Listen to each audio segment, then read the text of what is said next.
Hello everybody, it's the Historical Gamer once again, and today we're returning to part 2 of my sneak peek of the upcoming strategy game Strategic Command: World at War. Developed by Fury Software and published by Matrix and Slitherine Games, this upcoming World War II grand strategy game puts you in the shoes of either the Allies or the Axis across the entire globe, as the title would suggest.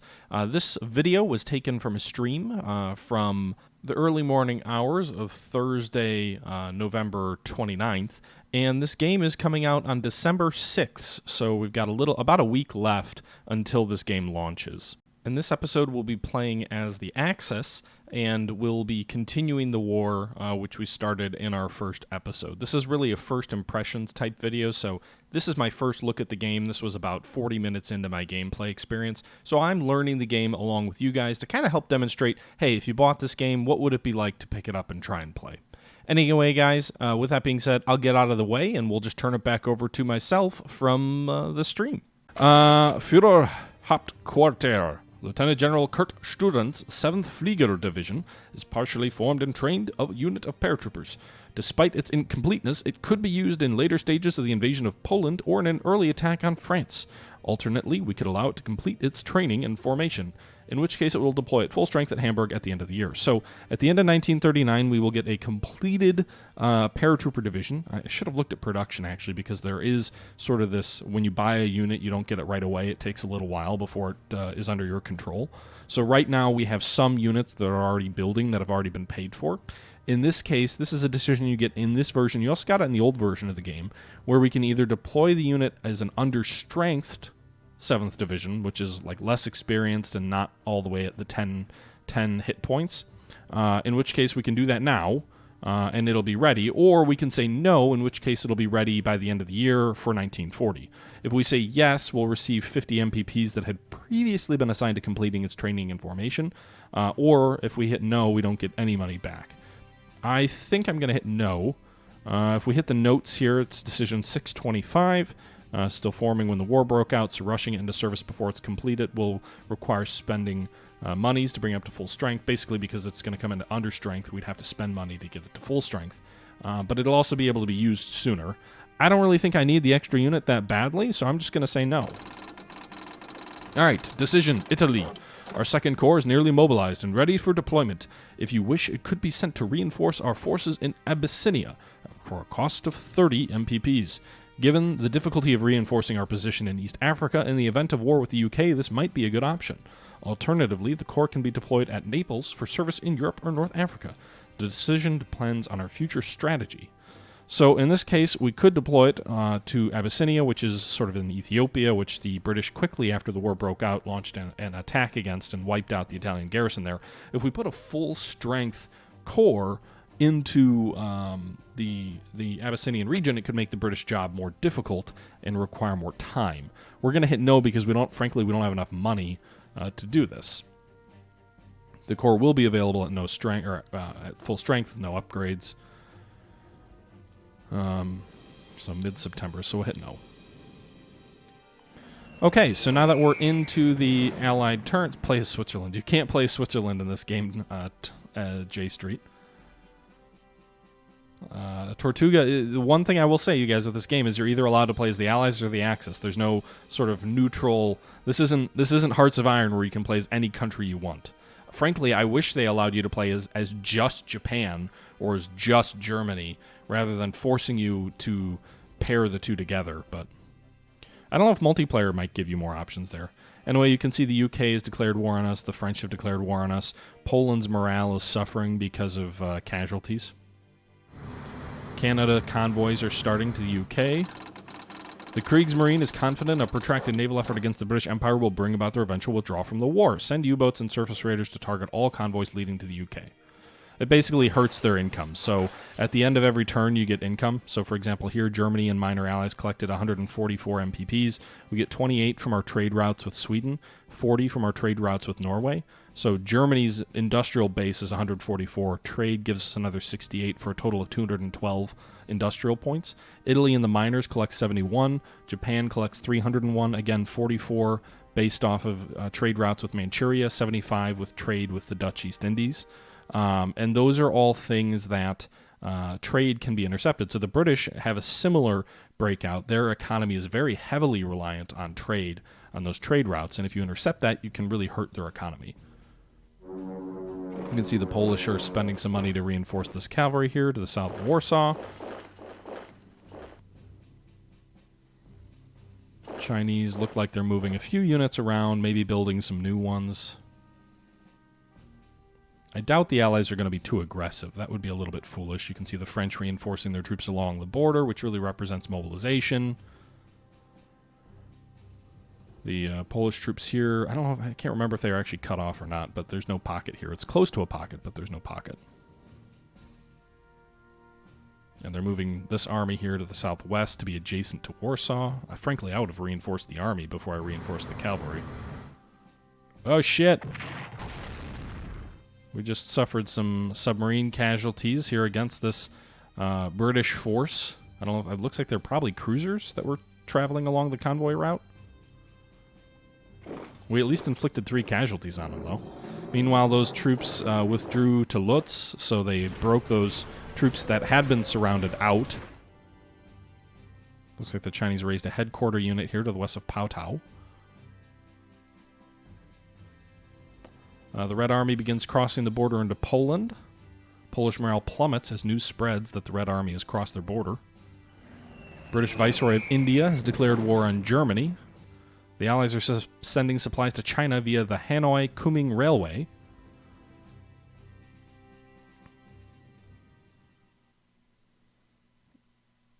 Okay, the map is updated for the different combatants in the war. It's calculating supply, and I think it'll be our turn again. So it gives you a summary of what happened. The Red Army starting to cross into Poland. Polish morale is plummeting. India's declared war. Allies are sending supplies to China via the Hanoi-Kunming Railway. Advice, forthcoming events. The High Command has commissioned General Falkenhorst to study a possible invasion and occupation of Denmark and Norway in April of 1940. He'll present his plan for Oberweserung in March of 1940, as well as the cost for the invasion and occupation. If you decide to carry through with an invasion prior to this date, be sure to move units quickly to occupy Copenhagen, Oslo, and Narvik before the Allies can react. So essentially, we have the option of either attacking early and sending troops on transports ourselves, or waiting for March, basically. Meanwhile, strategic advice in the Asian theater. There's communist forces in and around Yan'an. Open conflict with Mao and the communists may be avoided, at least for some time, if we don't advance close to their territory. Communist China has a 60% chance per turn of swinging 5 to 20% toward the Allies if any Axis units are within 2 hexes of Xi'an, Langzhou, or Chongqing, or 3 hexes of Yan'an. Only advance towards Sinan, Langzhou, Chongqing, or Yan'an if you're ready to fight the communists too. So that's the important thing here. China's not one unified country yet. There's communist forces up here in the north near Yan'an, and if we advance toward those forces, then we can trigger them basically into joining the nationalists. Historically, the nationalists and the Chinese united to form a united front, but the effectiveness of that was always kind of in question, and it was always very when it was politically expedient and those kinds of things. So again, if we advance further toward these areas, we could increase the number of troops we're facing, and frankly, there's already a lot of Chinese troops in the field against us, so I'd rather avoid doing that right now. All right, so let's go back to Europe first. I'll look at China in a moment, because Europe is more fresh of mind. You can see here Germany now is 262 points. I think the 100% is the control, I guess, or the war score. If we actually click on, there's somewhere here where it shows us the national morale. It's got to be over here in reports, right? Graphs, national morale. So national morale, I believe, is what can kind of cause you to surrender or lose the war. Germany's at 99, Japan's at 91, Italy's at 90 or at 100. It also is influenced by casualties. So you can see here, I think what this is, Australia. The nationalist Chinese morale has dropped a bit. They did lose a unit. The Polish morale has really fallen quite heavily down to 60%. And I think everybody else is probably about flat, up near 100. So casualties and other things affect that. Losing capital battleships can affect that. Losing national morale objectives can affect that. So there are a bunch of different things that can cause you to lose that morale. Meanwhile, let's see here. So my goal is still to take Warsaw, because if we take Warsaw, I think we win the war. So let's see here. We're going to go ahead and attack these guys, these troops with armor, because I don't think the armor will be terribly effective in attacking the city. You can see here in the south it won't be. I think if we advance, let's see, who can, we'll advance these, can we advance these guys? No. We'll advance this infantry here to Warsaw. They also don't seem to be able to crack it, because I guess the enemy are in pretty good defensive positions. Nonetheless, we're going to go ahead and try and cut the city off. So I think we'll move these guys north. Alright, so we now have the entire Western Polish forces surrounded. So that's good. I don't want to launch any attacks on Warsaw just yet. I'd rather just... I think I can get another unit adjacent here if I destroy this guy and probably this guy. So we're going to use the armor to destroy this guy. There you have it. Come over here to cut these troops off over here. Then we're going to move this army unit over here to attack these guys. We have an army of 6 strength. And... shit, I shouldn't have done that. Really? Well, now I've moved these troops who I was going to attack Warsaw with. I wasn't even thinking about that. Alright, I can still move those troops over here. But all my troops adjacent are all corps, so none of them are going to probably be strong enough. We'll try and bomb these troops with dive bombers. Maybe that'll make a difference. Our strategic bombers can't quite reach Warsaw. Well, we may have to wait till next turn to finish the polls off.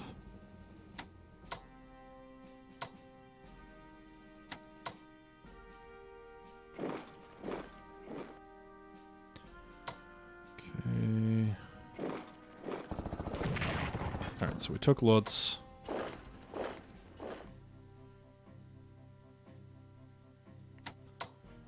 Would it make more sense? Can any of these guys move?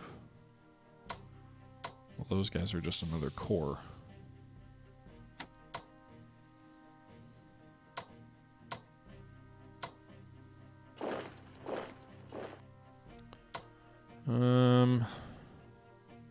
Let's fly these guys closer to Warsaw.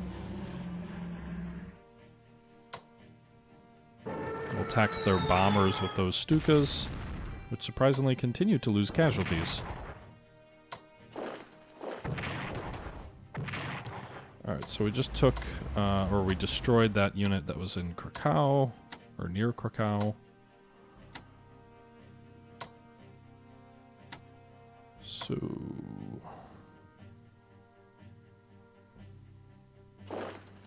Alright, so this red is represented by the Soviet troops moving into Poland. So you can see here they are advancing into Poland, I think. Anyway, maybe that's actually not. Maybe it's represented by mud? No, it's not. It's represented by terrain. I don't know what I'm talking about. Anywho, so those guys can't attack either. I guess first we'll attack with our armor. It won't do anything. These guys actually can do damage.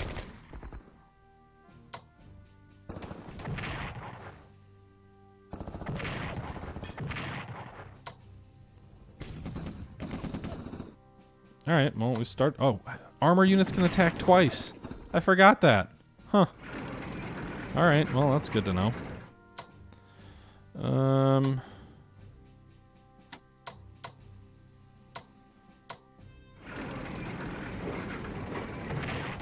Ah, we almost got it. I thought maybe those troops would be able to break through if we swapped them in. Alright, so it doesn't look like we're going to be able to take Warsaw this turn, but we should get it by the end of the month, which should be good enough. The sooner we reduce it, the sooner we can shift troops west to deal with France. But anyway, so we've got that all taken care of. Our land forces are all busy. Our naval forces are going to start moving toward British convoy routes. Didn't actually, interestingly enough, say we intercepted... Oh, shit! Enemy contact! Run away! Enemy carrier. Jeez. A carrier and a British submarine. Do I want to attack their carrier? Boom! Alright, now run away. So enemy carriers can be attacked by submarines, and then our subs can still try and escape. What is this? This is a light cruiser, so this is actually not an effective platform against submarines. So good for my subs. They went ahead and attacked the enemy light cruiser there, which then retreated. And actually, can I get these guys over there? No, not quite. Anyway, it doesn't look like some of our other task forces can engage the enemy yet. I don't think there's really like a low on fuel thing or whatnot. I don't know if I ever have to bring... What if I click on properties here? Do I ever have to bring these guys back? Like, is there a... Do they just lose effectiveness over time? I don't know if there's any I don't know if there is ever any reason to bring them back to port. That's the interesting thing there. Meanwhile, we're going to leave our naval units in port over here. I don't really want to venture them out, although unless... Can we get there? Not quite. Alright, so we'll leave our naval forces in the Baltic.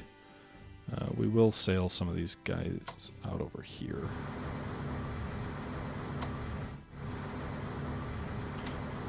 Basically to their World War I bases, near the Helgoland Bight.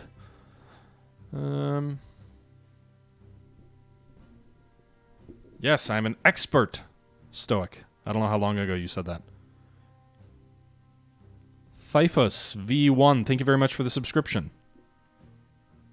I should set up a blood court. For sure. That would definitely be the way to go, right? Alright, we'll leave the garrison in place. I think we're done with Germany. Italy, meanwhile, what do we want to do with them? I guess we'll reinforce these guys to full strength. Additionally, go ahead and reinforce our aircraft.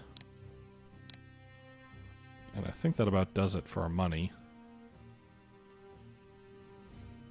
So just reinforcing our troops there. What do we have in Ethiopia and East Africa? All understrength troops. An extra corps would have been really nice. Fortunately, I don't think Italy's going to be at war for a little while. For Germany, what do we want to do here? When do our units come online? That's the one thing I'm not clear on. Production? Oh, here we go. So we've got paratroopers coming in January. We've also got the... I assume this is the Bismarck, but a battleship coming near Stettin. We also have some air units that are already being built, so you can see the production schedule has units being raised all the way out through September of 1940. Units do take a little while to be raised, so I think what we're going to do is we're actually going to raise a mechanized force. I think we have a maximum of 3 that we can raise. So I'm actually going to go ahead and purchase a mechanized force. The name's going to be just sort of stock 10th Panzer Grenadier. We're going to give them +1 infantry units, +1 anti-aircraft, and +1 mobility. So they're actually going to go ahead and they're going to end up costing... I don't even know what they're going to cost. Where do I see the damn cost? Expert! Oh, up here near the top. So they're going to... We can't afford that. Well, damn. Damn. They're going to cost 290 MPPs. Who needs anti-aircraft guns are expensive. I'll skimp on the mobility. They're already mechanized, so we'll go for that. We'll purchase them. As you can see here, we just purchased this unit. It will be ready in January of 1940, so it was added to the production table. So we just spent our money as Germany. We're down to 42. And Japan, meanwhile, what's their production schedule look like? Italy's got a couple units coming. Japan has a carrier coming in January of 41. I think this is probably the Yamato coming in March. Another carrier. They've actually got quite a few units all coming. Multiple units. Jesus. They have a lot of units coming. I don't even know what I would buy as Japan then. I think we'll kind of leave their production as is for the moment. And I think what we'll do is we'll spend some of their money on diplomacy. So we're going to spend 5 more.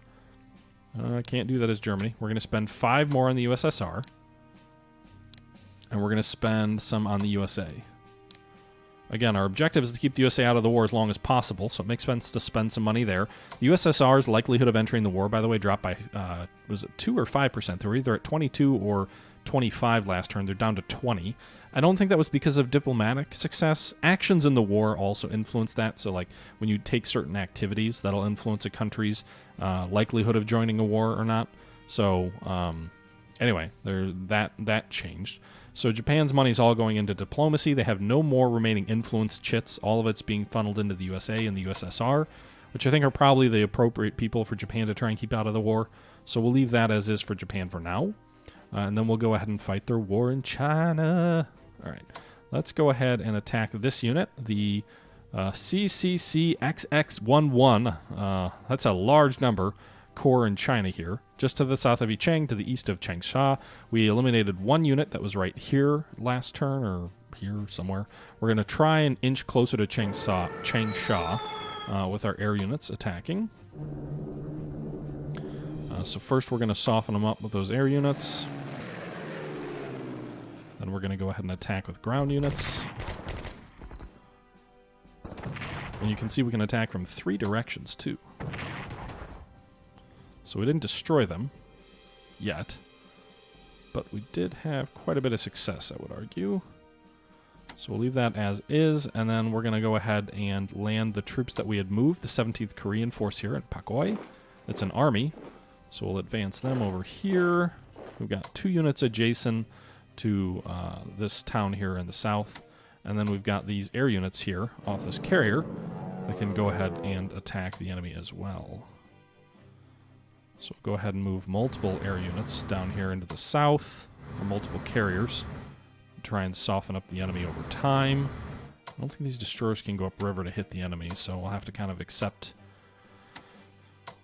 the reality. The other interesting thing is the intelligence said that China was being supplied by the Hanoi Railway, which is coming through French Indochina. So even though we'll eventually take this when France falls likely, for the moment it's under France's control.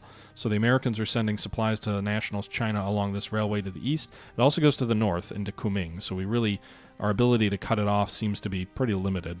I could advance here and cut one avenue off, but I think they'd just go up north here. So that is what it is. I think what Japan will do is, let's go ahead and, can we set these guys to go to sea?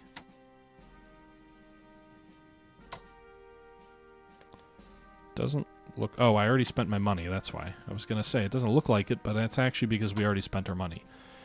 So we're going to go ahead and send these guys to Mukden. I should have used some money to kind of operate and move some troops around, but I didn't.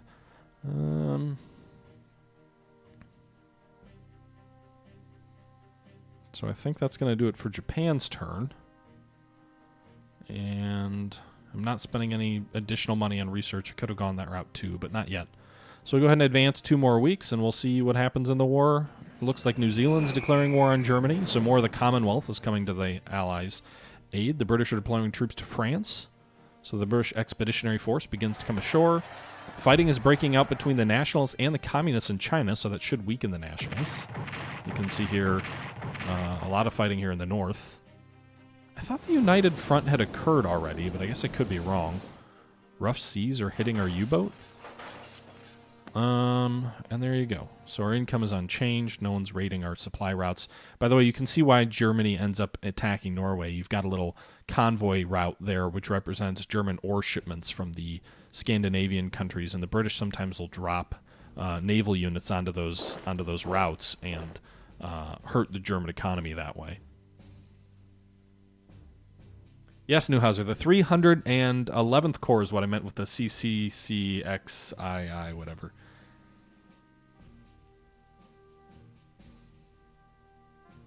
Yeah, who needs anti-aircraft guns in World War II? All right, so the enemy attacked our sub. Our sub dove and got away from attack. The British are apparently hunting submarines with battleships? What the hell? I mean, I'm happy to damage British capital warships with submarines. I'd be more worried if they had destroyers coming at us.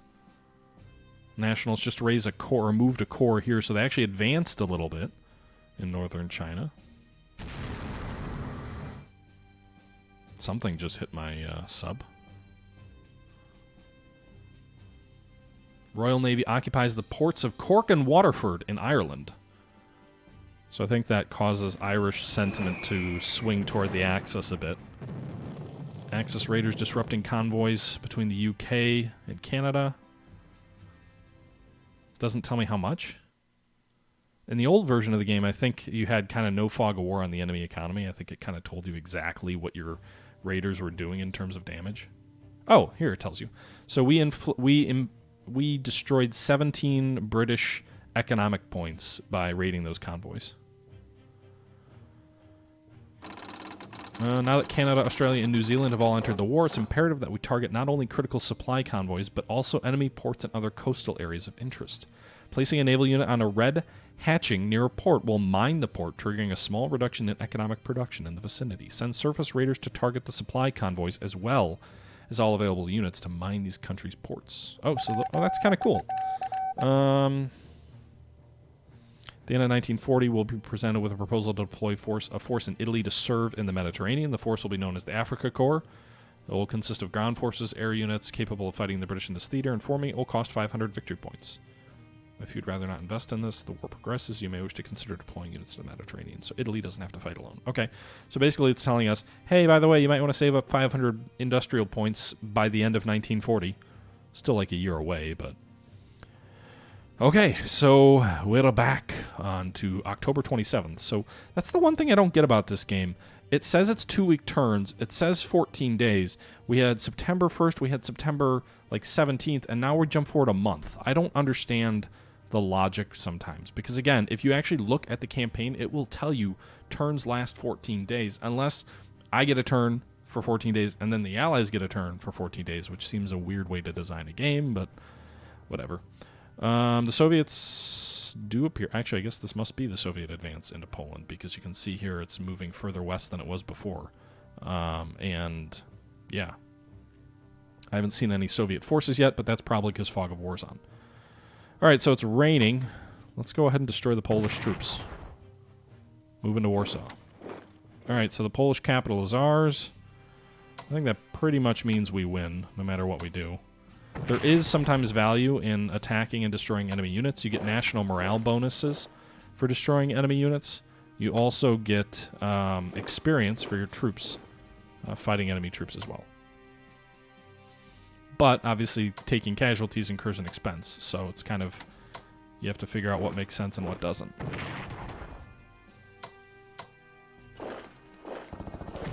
I'm all for getting as much as experience as cheaply as possible. Damn it! See, there you get 250 national morale bonus for destroying that unit. To Krakow. Alright, so...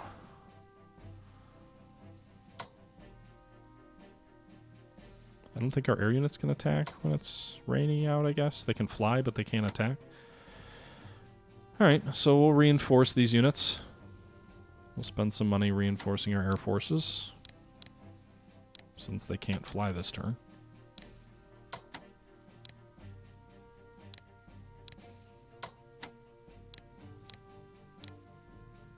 Okay. And can these guys... No, I already used them. What about these? Alright.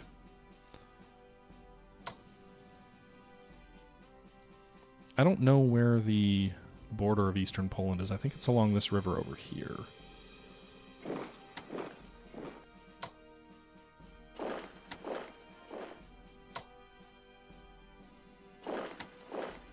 Okay.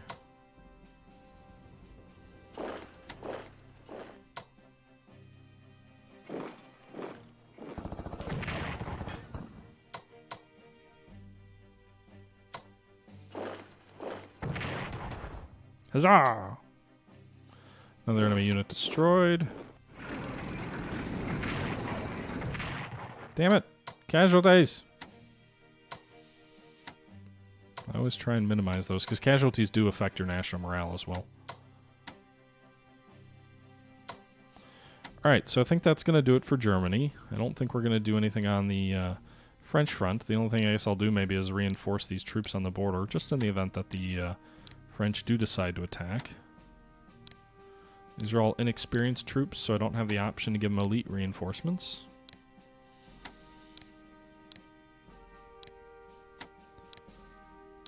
Okay, so there you go. We're going to keep the remaining 74 points that we have. I do think I should develop some money on the economy soon. But making sure that we've got a good defense in case the French do decide to try and mess with us is probably a smart idea too. What is this? This is a battleship, right? Yeah, it is.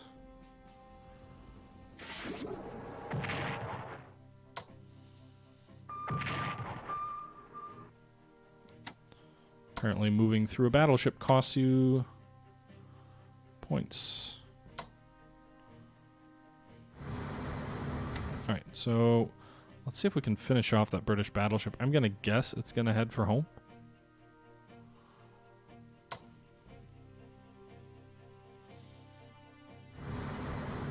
But if I can get ships between it and home, that would be great. Because, again, destroying capital ships does do damage to the enemy. Alright, so we're moving our subs to intercept this British battleship. My warships are largely still remaining in port. Germany is done. I'm not going to do anything with the remaining points. With Italy, I guess maybe we do something. Reinforce the troops already in Tobruk. Doesn't look like we can. I don't know if that's because our logistics are too bad. Supply is only 5. As opposed to in Italy, supply is 8. So that probably is why they can't fully reinforce. We'll go ahead and move these troops to the border of France. Move this HQ unit here. I'm not actually going to invade France anytime soon, but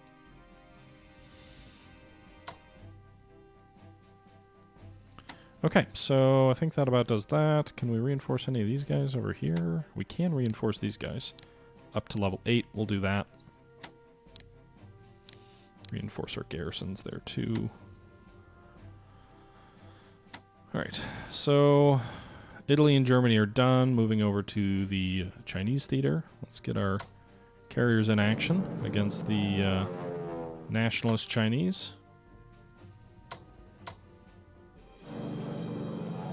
Carrier air arms don't seem to be very good at suppressing shit.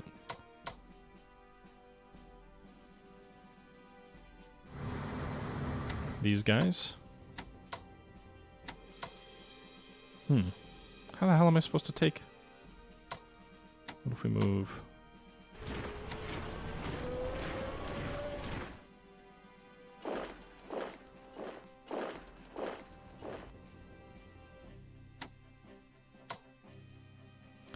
I don't even know. Like, I could try and move them around the city. And just assume they won't drive south, because if they do, they'll abandon their city and their defensive point. I'm just hoping they don't cut our troops off, because that'd be kind of bad. Canton, again, I can't move them there. Can I operate them there? Well, I don't want to for sure spend it. What about these guys here? No, I can't operate them there either. I am going to move these guys, though, now that I just chose to operate. So, we'll operationally move these guys to Nanjing. And then we'll go ahead and move the troops in Mukden into that town so that the Soviets aren't emboldened by our evacuation. By the way, did anything change on diplomacy? USSR is still at 20, so nothing changed there. Alright, so back to the war front. It looks like the Chinese reinforced these troops here. Damn.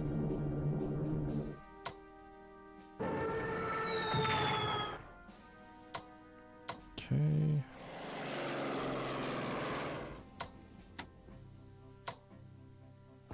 So they reinforced the troops that we had attacked. But But the replacements don't seem to be as good. Because we just took that a city.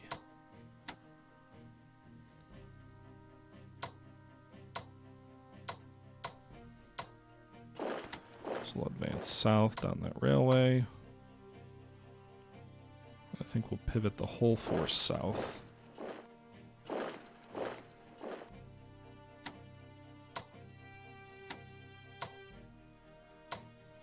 Alright, we'll hope they don't come around our flank here, but overall I think we're okay there. Alright, so we just destroyed one more Chinese force and we're approaching Changsha. We now have one troop on its border and it's not in a defensible position. It doesn't have these little fort icons in front of it.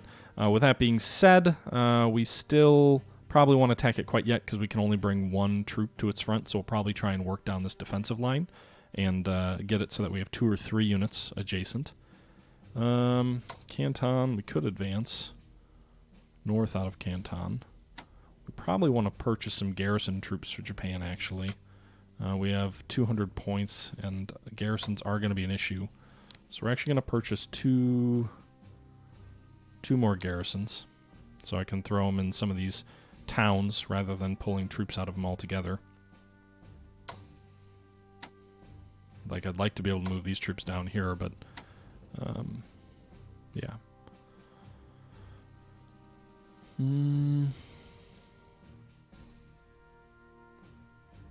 So I think that's going to do it for Japan this turn, too. Really, nothing else? I'm just going to stockpile money this turn. We'll worry about that other stuff in the future turns here. British morale is boosted by decisive action taken to take the Irish ports. The Irish won't be happy, though. Irish Prime Minister protests the occupation of Irish ports. The British occupation of Irish ports causes significant anger in the United States. South Africa has gone to war with Germany. Finally, that convoy route is now active.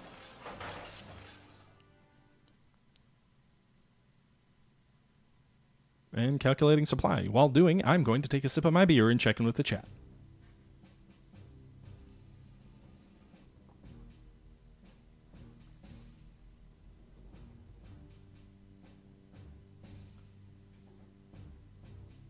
Battleships are the best sub-hunters.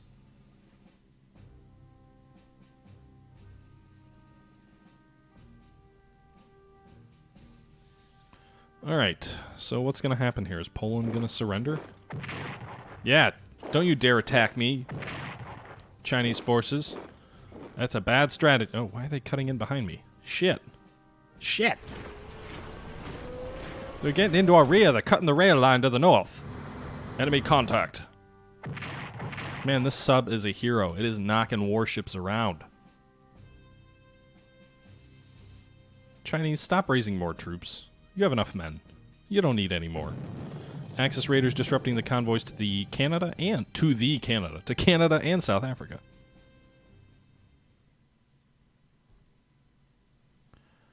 I guess maybe that is weather related. I don't know. That icon, those colors on the map keep kind of changing.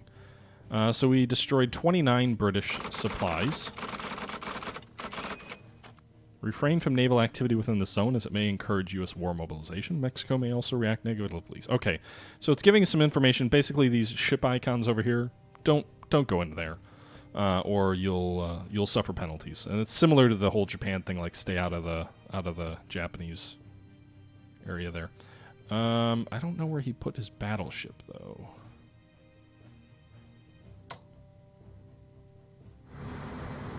Okay, so we'll continue moving north along this convoy route.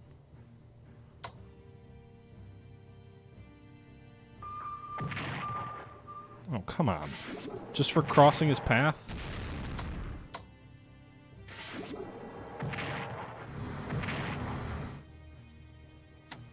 Alright. German naval forces are the best. Yeah! 200 national morale bonus for sinking an enemy ship. Although our own forces are suffering some damage here, but we did just sink an enemy heavy cruiser or light cruiser or whatever, something cruiser. So that's good for us.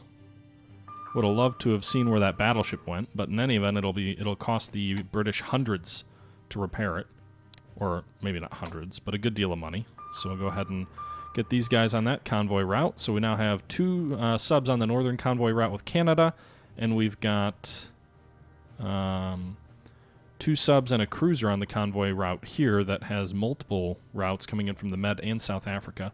We do probably want to pull this sub away. So I'm actually going to go ahead and set him to silent mode, which means he won't engage unless engaged, and get him out kind of into the middle of the Atlantic because I want him to get back to Germany for repairs. Meanwhile, it is mid-November 1930. Poland still hasn't surrendered. What the fuck, guys? I took Warsaw.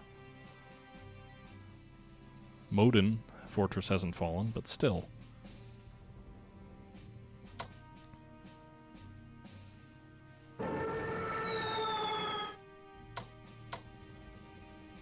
Come on, you guys.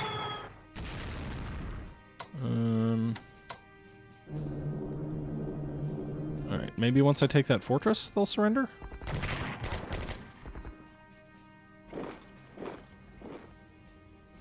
I don't think I don't have to destroy all the Polish forces.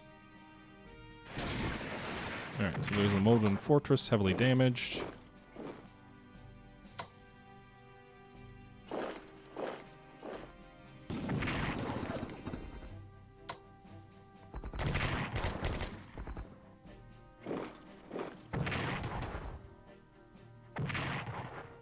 Okay.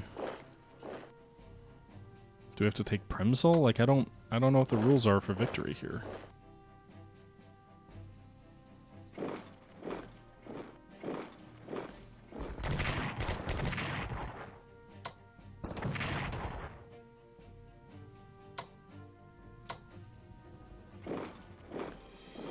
Okay. I mean, in any event, we're going to occupy the whole damn countryside. I still haven't seen the Soviet troops that were supposed to be occupying Poland. I guess we're going to basically destroy everything the Poles have, though.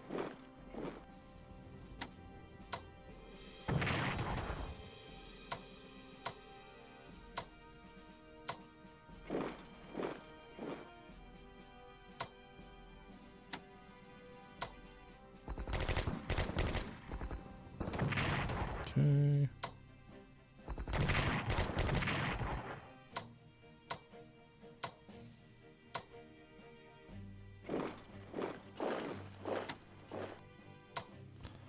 I think they'll surrender after those losses. Ah! Enemy contact! There are more Polish troops still, but the Soviets are nowhere to be found. Where the hell are they? Alright, so... yeah, let's start shifting our Air Force west. I'm not, frankly, too worried about.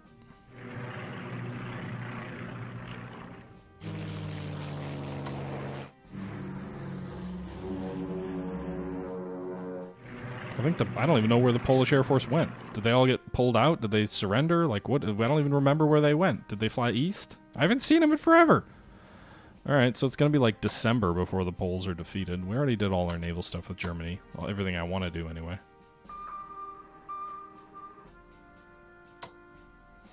Alright, so that's Germany's turn.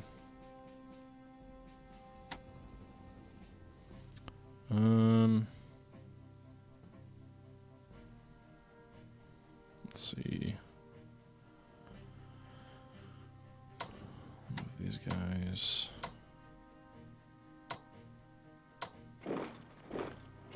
Alright, so we've got an army, a corps, and a tank unit on the border with France. We'll send one reserve infantry unit. We'll go ahead and reinforce these air units to their max strength.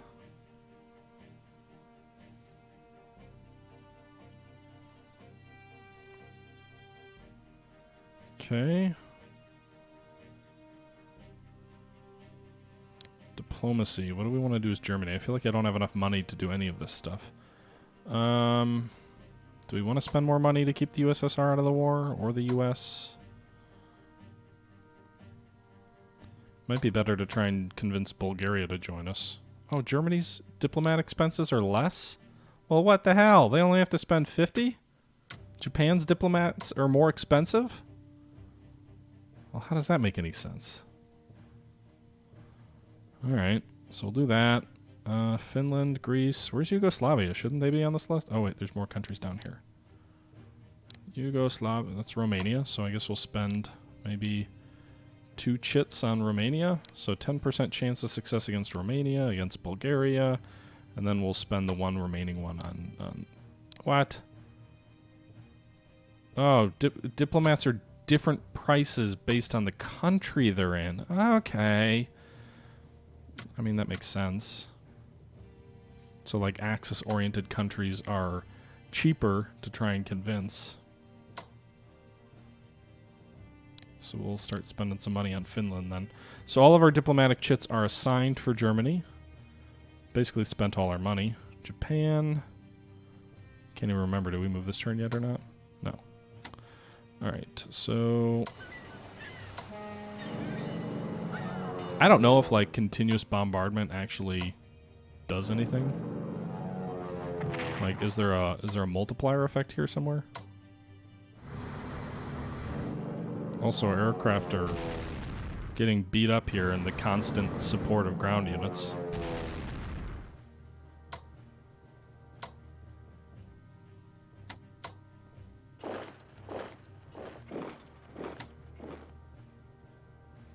Well, we just cut off Nanning, whatever it is. That should give us all we need, right? Like, we've cut off their ability to supply Chinese forces. Alright, let's... I really want to build a new army, so we're going to do that for Japan. We're going to build a new army. It's going to cost 250... 275.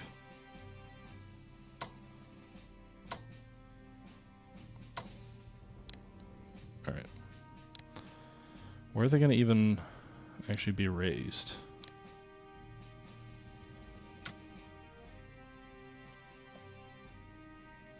Doesn't even tell me. Alright. Alright, so we'll keep the rest of that money. Let's worry about throwing back these guys. Interceptors! The Flying Tigers! Good thing we've got escorts.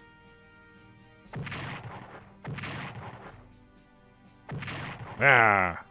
They don't look like they kind of do look like P-40s, actually.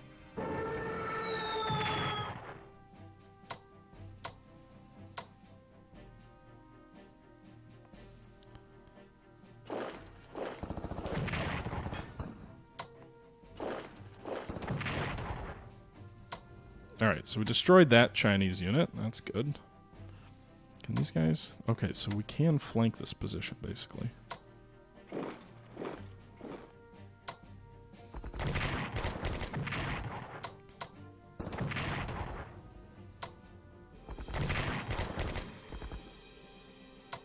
Okay.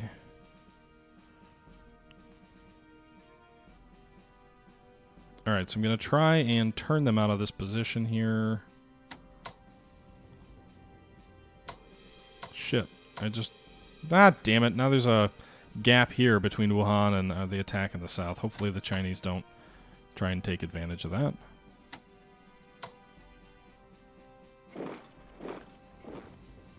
Alright, trying to extend the front down there in the south. Meanwhile... I have no desire to advance that direction because that'll bring us closer to Yan'an, but I'm perfectly happy to counterattack and inflict casualties. So I think that's going to do that for that turn. So we'll go ahead and move through to the probably December turn. Poland has surrendered. There you go. Finally knocked. All right, everybody, that'll do it for this episode, part 2 of my look at the upcoming strategy game Strategic Command, World at War, developed by Fury Software and published by Matrix and Slitherine Games. This game will be coming out both on Steam and on the Matrix and Slitherine websites on December 6th, so in just a couple of days. This was a first look video of a live stream from just the other day where we were playing through the game as the Axis. We just defeated Poland, so the war is off to a relatively good start for the Axis, although it took a little bit longer than historically to take Poland. Nonetheless, things are going relatively smoothly in Europe. The Japanese, on the other hand, are fighting the Chinese in basically a World War I type environment that's really a slog and a meat grinder, but that also matches history pretty accurately. with that being said, guys, I'm going to go ahead and jump in here. I don't usually like letting videos go this long, but I did want to get to the fall of Poland. So Poland fell. I hope you guys are enjoying the video and the series. Let me know if this is something you'd like to see more of. I think in my next video, I'll just kind of, I don't know if it'll be a full-blown review yet, but I'll at least provide my genuine first impressions. This audio was all from kind of just a stream, as I've already said, but I think it would make sense to maybe spend 20 or 30 minutes while we're playing through the game to kind of talk about, what do I think about the game, what do I enjoy about the game, what don't I like about the game, and just kind of give you guys a wrap-up of, hey, I've been playing this for a few hours now, what do I think? But that's till next time. Until next time, however, this is the Historical Gamer saying thank you once again for watching and continuing to support the channel, and until next time, I am out.